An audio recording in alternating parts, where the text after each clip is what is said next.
औज़ुबिल्लाहि मिनश्शैतानिर्रजीम बिस्मिल्लाहिर्रहमानिर्रहीम।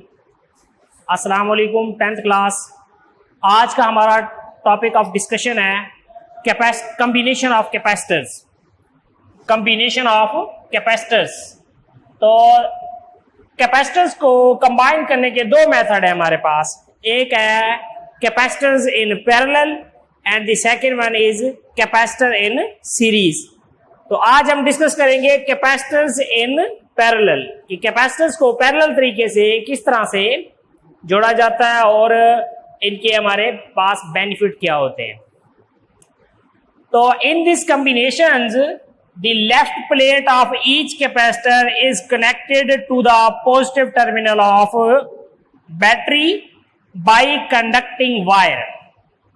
बच्चे यहां सामने देखिए, ये हमारे पास सिंबल है कैपेसिटर्स का कि हम कैपेसिटर को क्या करते हैं, दो पैरेलल लाइन के जरिए रिप्रेजेंट करते हैं। ये हमारे पास दो मेटल प्लेट्स हैं, ठीक है। तो ये टू मेटल प्लेट्स जो हैं सिंपल दो लाइन हम ड्रॉ करके रिप्रेजेंट कर सकते हैं। तो इसका मतलब है अब इसके साथ हम बैटरी को अटैच कर दें। ये हमारे पास बैटरी है, जो बड़ी लाइन होगी वो पॉजिटिव टर्मिनल को बैटरी के रिप्रेजेंट करेगी और जो छोटी लाइन होगी वो नेगेटिव टर्मिनल को, जो कि मैंने यहां पर रिप्रेजेंट किया हुआ है। तो ये कैपेसिटर एक कैपेसिटर है जिसकी कैपेसिटेंस C1 है, ये दूसरा कैपेसिटर है जिसकी कैपेसिटेंस C2 है, ये तीसरा कैपेसिटर है जिसकी कैपेसिटेंस C3 है। इसका मतलब है तीन कैपेसिटर्स को हमने पैरेलल तरीके से जोड़ दी है। Capacitor C1, capacitor C2, capacitor C3। अब इसकी जो लेफ्ट प्लेट है, जैसे उसने एक्सप्लेनेशन में कहा है कि in this combination left plate of each capacitor is connected with positive terminal of a battery by conducting wire। ये लेफ्ट प्लेट है, ये भी लेफ्ट प्लेट है, ये भी लेफ्ट प्लेट है।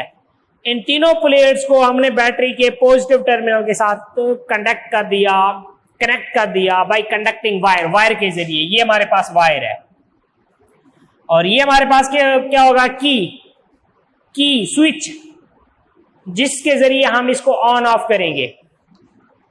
तो ये हमारे पास positive plate of a capacitor होगी, क्योंकि पॉजिटिव टर्मिनल ऑफ बैटरी के साथ हमने लेफ्ट प्लेट को कनेक्ट कर दिया। तीनों कैपेसिटर ये अपने ध्यान में रखेंगे, तीनों कैपेसिटर डिफरेंट रेंज के हैं, तीनों की कैपेसिटेंस डिफरेंट है। By conducting wire in the same way right plate of each capacitor is connected to the negative terminal of battery. हाँ जी, अब इसकी राइट प्लेट ये हमारे पास है, इसको हम किसके साथ कनेक्ट करेंगे, नेगेटिव टर्मिनल के साथ। तो बच्चे गौर के साथ देखेंगे, जो पॉजिटिव प्लेट है वो कैपेसिटर की लेफ्ट प्लेट के साथ कनेक्ट करेंगे। हर कैपेसिटर की लेफ्ट प्लेट के साथ बैटरी का पॉजिटिव टर्मिनल कनेक्ट होगा। ये बैटरी का पॉजिटिव टर्मिनल हर कैपेसिटर की राइट जो लेफ्ट साइड पे प्लेट होगी उसके साथ कनेक्टिंग है बाय कनेक्टिंग वायर, और जो इसकी राइट प्लेट होगी वो बैटरी के नेगेटिव टर्मिनल के साथ कनेक्टेड होगी। चाहे आप इसको पॉइंट P कह दें, इसको पॉइंट आप Q कह सकते हैं, Q। ये दो पॉइंट है हमारे पास, वैसे नेम दे दिया हमने, एक का P है और एक का Q है। तो P वाली साइड पॉजिटिव है वो बैटरी के लेफ्ट, और जो हमारे पास Q साइड है वो नेगेटिव टर्मिनल के साथ कनेक्टेड है, इसलिए राइट प्लेट नेगेटिव टर्मिनल के साथ। In the same way, right plate of capacitor is connected to the negative terminal of battery। Negative terminal के साथ कनेक्ट कर दिया हमने। अब हम इसकी पढ़ेंगे कुछ कैरेक्टरिस्टिक्स के जो कैपेसिटर्स इन पैरेलल है। कैपेसिटर इन पैरेलल की कुछ कैरेक्टरिस्टिक्स हैं, 5 कैरेक्टरिस्टिक्स हैं, वो आप लोग गौर के साथ सुनेंगे। यहां पर each capacitor C1, C2, C3 इनकी बात कर रहा है।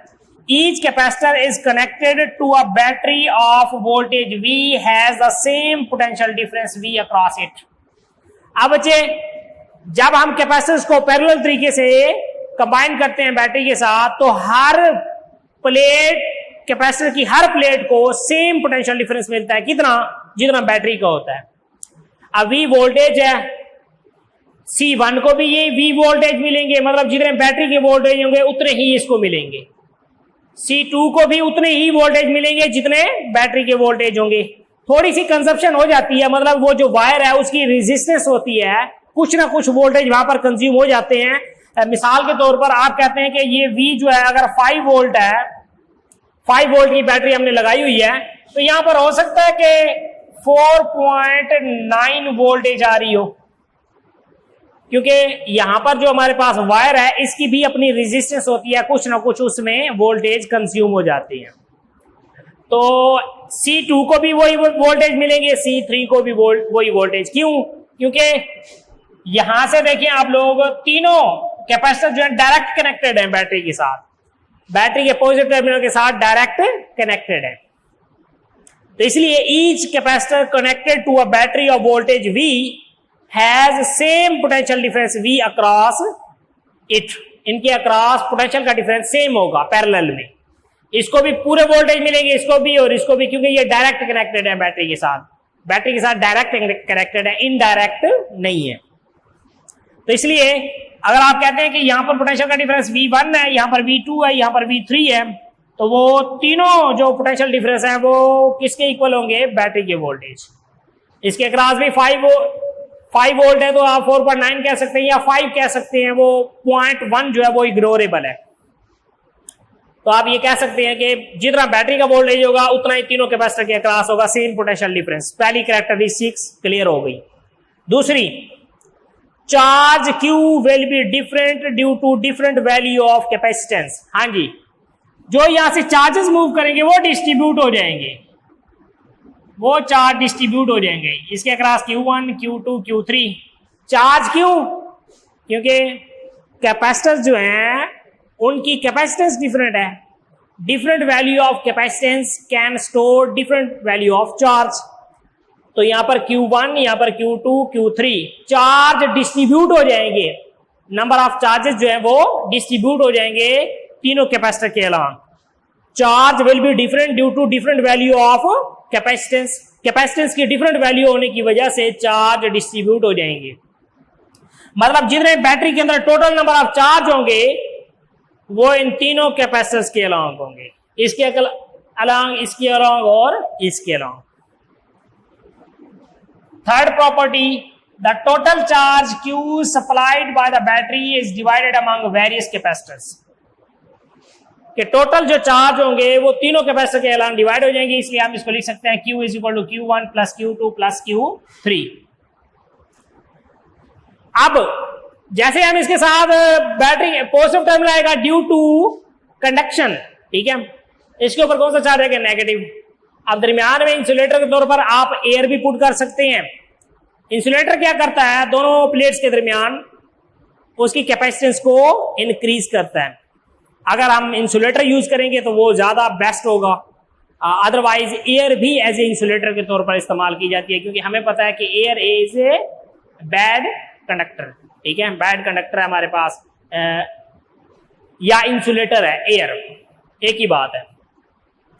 अब Q is equal to Q1, Q2, Q3 के टोटल नंबर ऑफ चार्ज जो बैटरी के होंगे वो तीनों कैपेसिटर के अलॉन्ग डिवाइड हो गए।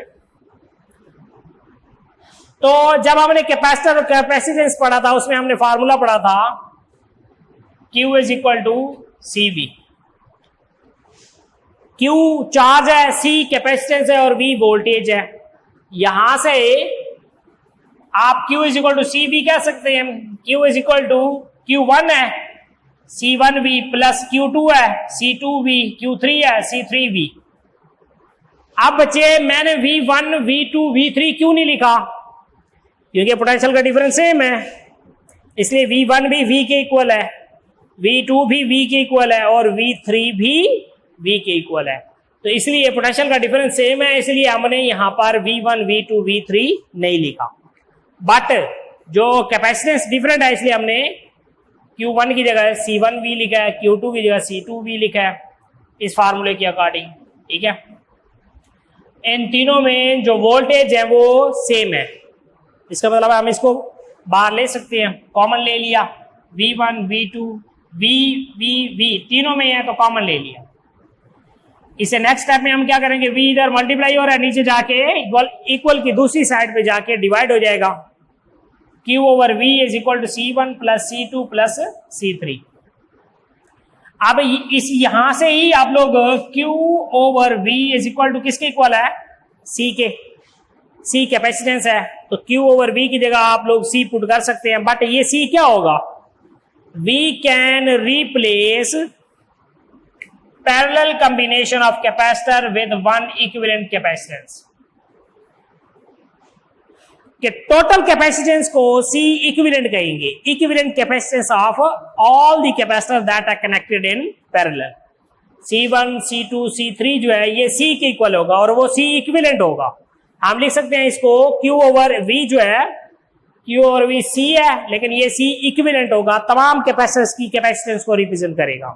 तो हम लिखेंगे यहां पर C equivalent is equal to, इसका क्या मतलब है कि टोटल जो कैपेसिटेंस है यहां पर अगर आप कैलकुलेट करें तो वो C1, C2, C3 तीनों कैपेसिटर्स को एड अप करेंगे, देन जाके आपको रिजल्ट मिलेगा C इक्विवेलेंट।